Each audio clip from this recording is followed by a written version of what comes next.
udah langsung nyamper itu. Iya, sebetulnya saya masih ingin menyambung dari Bang Faisal, tapi saya pindah haluan dulu, Pak. Ya, ya. Baru kemudian nanti mungkin kita bisa kembali. Bukan ekonomi, tapi isu yang juga luar biasa penting, Pak. Aktivis kontras, Pak, bernama Andri Yunus, disiram air keras, mengalami luka serius. Luka bakar hampir 20%. Kornea matanya sebelah kanan juga rusak. Kapolri sudah mengatakan mendapatkan instruksi langsung dari Pak Presiden untuk mengusut kasus ini. Dan saya juga ingin mengutip Menteri Koordinator Hukum, Menteri Bapak Pak Yusril, Komnas HAM, Komisi 3 DPR, semuanya menilai ini bukan sekedar tindak kriminal Pak Presiden, tetapi ini serangan terhadap demokrasi, serangan terhadap pembela HAM. Saya ingin tahu posisi Bapak, apakah setuju dengan penilaian itu, Pak? Ya pastilah. Ini terorisme, iya kan? Tindakan biadab, harus kita kejar, harus kita usut. Harus kita usut. Sampai ke bukan hanya pelaku lapangan, tapi apakah siapa yang nyuruh, siapa yang nyuruh, siapa yang bayar. Termasuk apabila ternyata yang melakukan itu aparat negara, Pak? Ya jelas dong. Yang berseragam? Tidak akan dilindungi, tidak akan ada impunitas? Tidak akan. Bapak menjamin itu, Pak? Saya menjamin.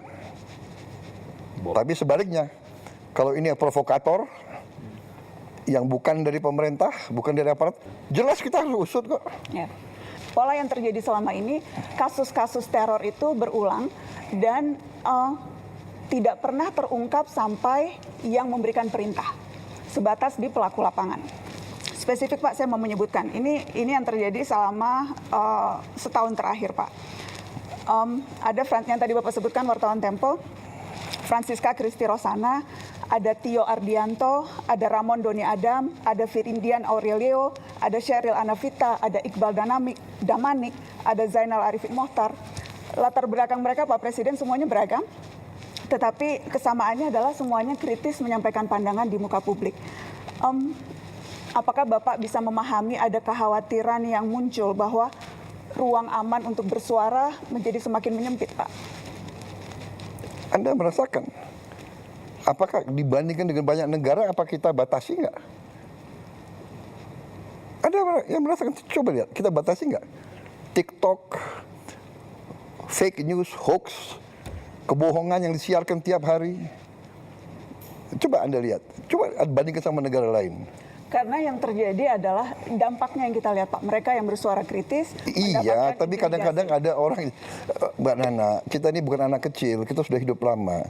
Kadang-kadang kan ada peristiwa yang justru dibuat seolah, Anda ngerti ya, itu namanya provokasi. Itu ada di buku Mbak Nana, ada di buku intelligence, ada itu. Itu namanya false flag operation.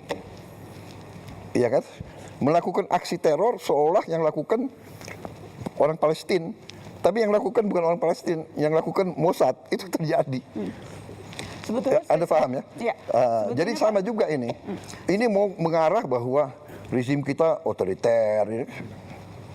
Sebetulnya iya kan? spekulasi-spekulasi itu muncul karena ketidakadaan jawaban Pak Presiden. Jadi kerap kali kasus-kasus yang terjadi ini berhenti begitu saja, tidak terselesaikan, sehingga kemudian muncullah begitu persepsi publik bahwa wah, kalau ini tidak selesai berarti ini ada unsur negara yang bermain dan sebagainya. Karena, saya ingin menjamin, saya ingin membangun Indonesia yang beradab, ya. Itu cita-cita saya. Saya ingin membangun pemerintah yang bersih. Saya ingin punya polisi yang bersih, jaksa yang bersih, intelligence yang bersih. Anda tahu, saya mau tanya sekali lagi ya, saya ini korban juga. Tapi saya itu berpikir yang besar, concern rakyat, pangan, energi, benar nggak? Dengan perang, harga pangan bisa naik. Tapi saya mau tanya, ini bulan Ramadan, harga pangan terkendali atau tidak? You know, I think we are doing a good job. Jadi percayalah, saya tidak akan mengizinkan hal-hal seperti itu terjadi. Itu yang ingin kami dengar, Pak. Iya. Percayalah, saya dipilih oleh rakyat untuk membela rakyat. Tapi kita waspada. Saya minta diusut benar. Ya. Diusut sampai aktornya. Iya, sampai aktornya. Saya rasa pernyataan Pak Presiden sudah boleh soal yang itu ya. Dan berarti Bapak tadi bicara secara tegas tidak boleh ada warga yang diintimidasi, yang diteror karena mengkritik pemerintah. Tidak boleh. Jaminan langsung dari Presiden Republik Indonesia. Kalau wewenang ada, itu saya lakukan. Ya. Bapak, apakah memberikan tenggat waktu ke Kapolri, Pak, untuk pengusutan kasus ini? Ya, saya ini orang realistis dan saya seorang yang adil. Dari segi kapasitas, kita biarkanlah mereka bekerja. Ya. Tapi tidak hanya Polri, banyak lembaga lain juga harus bekerja. Ya. Lembaga lain penegak hukum juga yang di luar penegak kepolisian. hukum, ya kan? Apakah Bapak terbuka dengan ide membentuk tim independen untuk membackup ini, Pak? Kita bisa pertimbangkan. Asal independen ya. Independen. Ya, jangan semua LSM yang sudah a priori benci sama pemerintah, yang dapat uang dari luar negeri, ya kan? Ya kan? Kalau Anda mau bicara apa adanya, saya juga bicara apa adanya, gitu. Iya kan? Tapi yang jelas malam ini kami sudah mendengarkan langsung statement dari Presiden. Presiden sangat bold. Begini, Tegas. saya ingin menegakkan hukum. Bagaimana kita tegakkan hukum kalau kita biarkan seperti ini? Kalau itu dari aparat. Dan saya ingin kasih tahu bahwa memang aparat kita ya banyak kekurangannya. Kita menemukan deep state, kita menemukan ada dirjen-dirjen yang berani ngelawan menteri. Akhirnya kita pecat kan, banyak sekali dirjen-dirjen. Ada dirjen-dirjen yang merasa untouchable. Ada lembaga-lembaga yang merasa nggak boleh diaudit. Ini pekerjaan tidak ringan. Tapi kan saya tidak mau sedikit-sedikit mengeluh atau sedikit-sedikit mencari simpati rakyat. Ya ini pekerjaan saya dilantik untuk itu, saya bersihkan. BUMN saya sedang bersihkan. BUMN selama ini salah satu kebobolan kita paling besar. Jadi dari Mbak Nani, memang ini masalah Indonesia gitu loh. Di mana-mana, ya kan? Jadi tapi percayalah bahwa tidak ada niat dari pemerintah, apalagi yang saya pimpin, untuk lakukan seperti itu. Come on, apa sih? Benar nggak?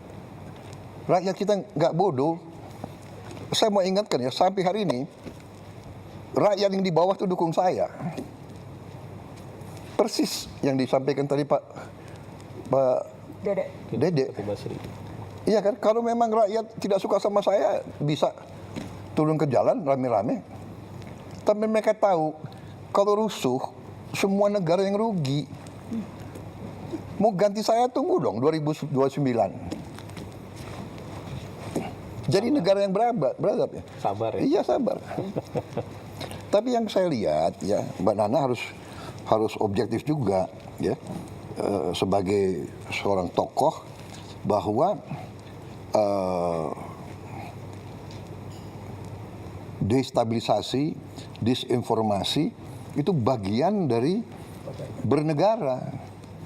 Jadi ada negara-negara tertentu yang punya keahlian di situ, regime change, color revolution, come on. Masa Anda nggak pernah baca, nggak pernah lihat, ya kan? Asia Tengah. Apakah Bapak membaca kritikan-kritikan yang dilontarkan baik oleh pengamat yang Bapak sebut tidak patriotik seperti tadi pertanyaan Mbak Eno, atau dari orang-orang yang memang selama ini kritis terhadap pemerintah, itu semuanya bermuara pada keinginan untuk regime change, Pak Presiden?